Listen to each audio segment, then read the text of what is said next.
1 Corinthians chapter 9. Am I not free? Am I not an apostle? Have I not seen Jesus our Lord? Are you not the result of my work in the Lord? Even though I may not be an apostle to others, surely I am to you, for you are the seal of my apostleship in the Lord. This is my defense to those who sit in judgment on me. Don't we have the right to food and drink? Don't we have the right to take a believing wife along with us, as do the other apostles and the Lord's brothers and Cephas? Or is it only I and Barnabas who don't have the right not to work for a living? Who serves as a soldier at his own expense? Who plants a vineyard and does not eat of its grapes? Who tends a flock and does not drink of the milk? Do I say this merely on human authority?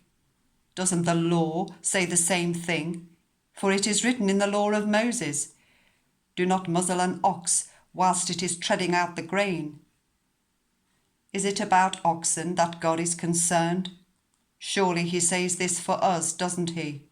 Yes, this was written for us, because when farmers plough and thresh, they should be able to do so in the hope of sharing in the harvest. If we have sown spiritual seed among you, is it too much if we reap a material harvest from you? If others have this right of support from you, shouldn't we have it all the more? But we did not use this right. On the contrary, we put up with anything rather than hinder the gospel of Christ. Don't you know that those who serve in the temple get their food from the temple, and that those who serve at the altar share in what is offered on the altar? In the same way, the Lord has commanded that those who preach the gospel should receive their living from the gospel. But I have not used any of these rights, and I am not writing this in the hope that you will do such things for me, for I would rather die than allow anyone to deprive me of this boast. For when I preach the gospel, I cannot boast, since I am compelled to preach. Woe to me if I do not preach the gospel. If I preach voluntarily, I have a reward.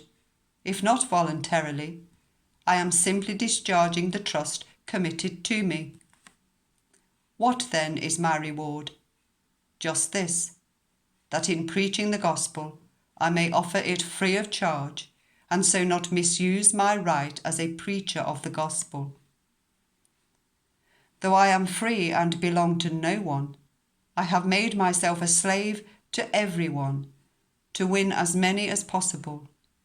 To the Jews I became like a Jew, to win the Jews. To those under the law I became like one under the law, though I myself am not under the law, so as to win those under the law. To those not having the law, I became like one not having the law, though I am not free from God's law, but am under Christ's law, so as to win those not having the law.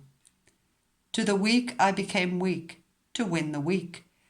I have become all things to all people, so that by all possible means I might save some. I do all this for the sake of the gospel, that I may share in its blessings. Do you not know that in a race all the runners run, but only one gets the prize? Run in such a way as to get the prize. Everyone who competes in the games goes into strict training. They do it to get a crown that will not last, but we do it to get a crown that will last forever. Therefore, I do not run like someone running aimlessly. I do not fight like a boxer beating the air. No, I strike a blow to my body and make it my slave, so that after I have preached to others, I myself will not be disqualified for the prize.